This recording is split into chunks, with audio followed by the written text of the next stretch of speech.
Алдағы 6 жекпе-жектің 4-інде ауыр салмақ өкілдері өнер көрсетеді. Бір қызығы алпауыттар енді жекпе-жекке шыға бастайды. Ал біз бастаймыз. Жексенбекұлы Егенберді көк бұрыштан, қызыл бұрыштан Махадинов Раим. Сәл денелі көрінеді. Махадинов қарсыласынан. Енді әуесқой спортта екеуі де өте тәжірибелі. Сондықтан тартыс жекпе-жектен.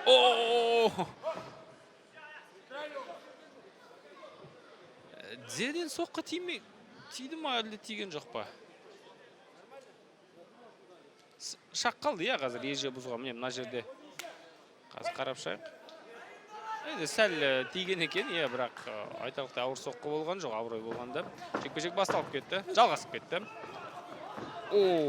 Ашық ұрыс, ауыр салмақтың жігіттері бүйтіп соққа алмасатын сонда ұзаққа бармайды әрине.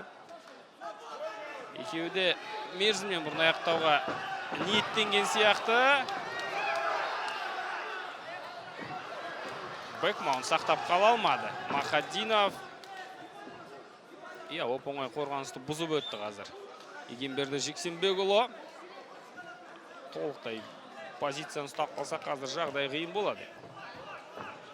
Сақтап қалды үстен позицияны, қазір жартылай гард, халф гард.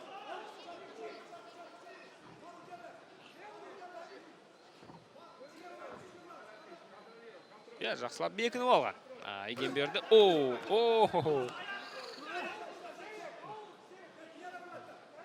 Бүйірден соққы зала бастайтында кез келген сияқты. Бірақ әзірше үзіліс алуды жөн көрген екен. Міне осыны күтіп едік, өйткені бүйірі ашық тұрған. Бұл соққы сұранып тұрды. Салып кеп жіберді және қатты әсер еткен сияқты бұл соққыда. Гард позициясында соққы жалғай береді. Ауыр салмақтағы жігіттер бұл жерден қатты бір қауіпті тәсіл жасау екіталай. Махадинов жайлы айтып отырмын әрине. Жеңіл салмақтағылар сияқты үш бұрыш сала салу бұл жігіттерге оңай емес әрине.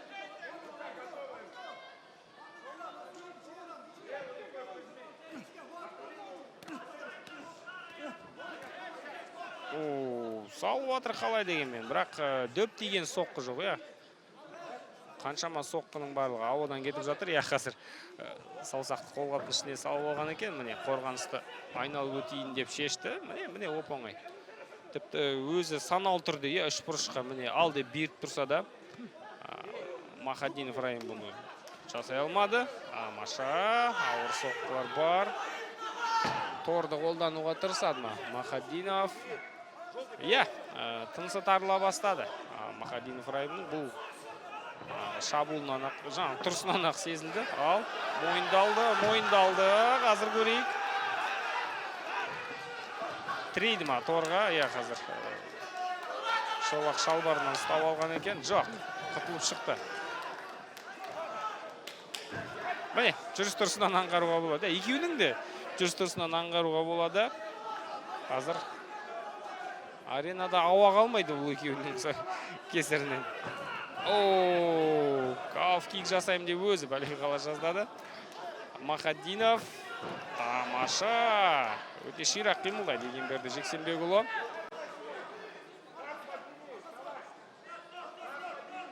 Бірақ осымен функционалдық, даярлық екеуінде де сыр бере бастағандай. Кім бұл жерде тезірек қарсыласына қарағанда қалпына келе алады, соған барып тірелетін шығар барлығы енді. Торға тіреп бар қазір. Тағы бір мәрте тейкдаун жасап көрмекші. Махадиновтың ойлаған дұрыс түсінсек.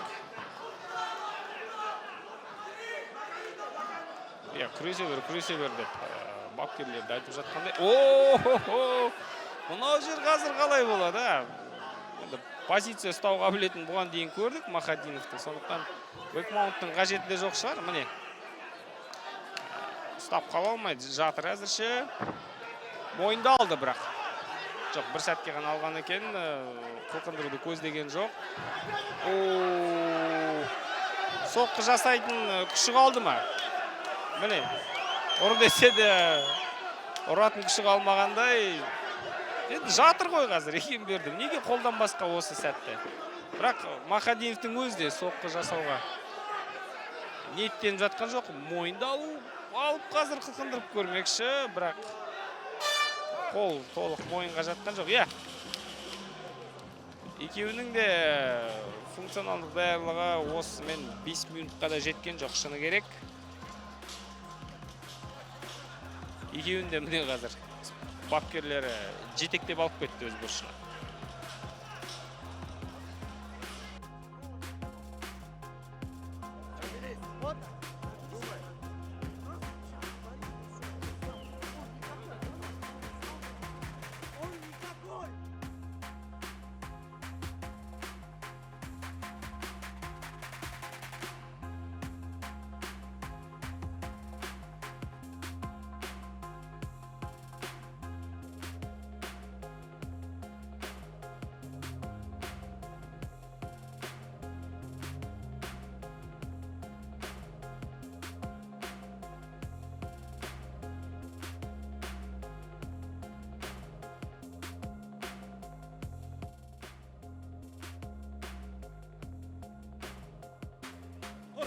Поехали. Давай. Все, победили. Все. Победили. Работа, давай. Все, сюда. Имя. Екеуін де ынталандырды бапкерлер, қамшылады, барынша бір мотивация беруге тырысып отыр. Енді бұл жерде шынымен енді бойдан күш кеткенде жүректегі қайсар рух бәрін шешеді.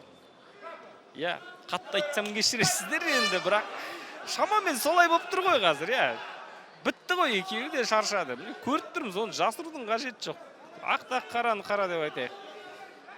Бірақ іштегі сол қайсар рух кімде бар қазір? Жеңіске деген құлшыныс кімде қалды іште? Кім іштей берілді? Екеуі де берілмей әрі қарай айқасуға дайын ба? Махадинов қазір, иә, міне күреске салды тағы да.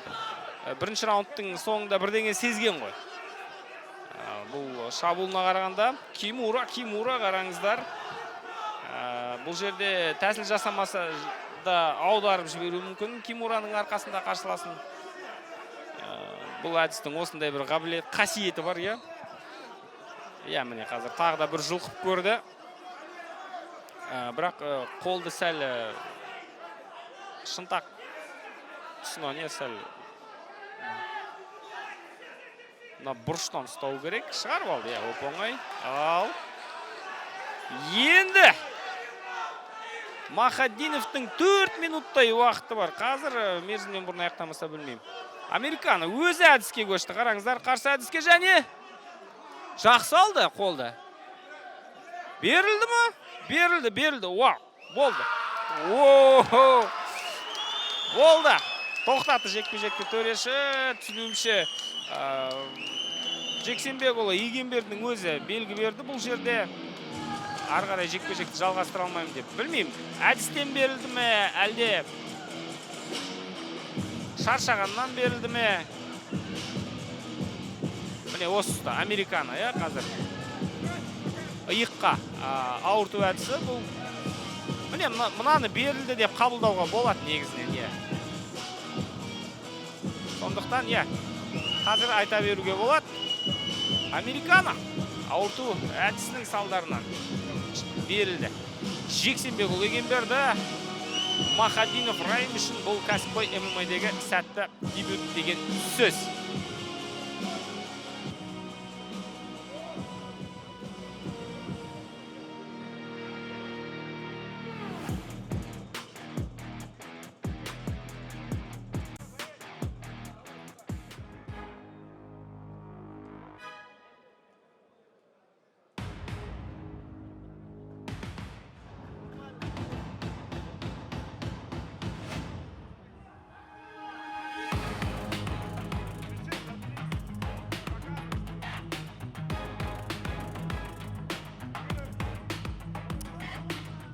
Время остановки поединка. Минута 19 второго раунда.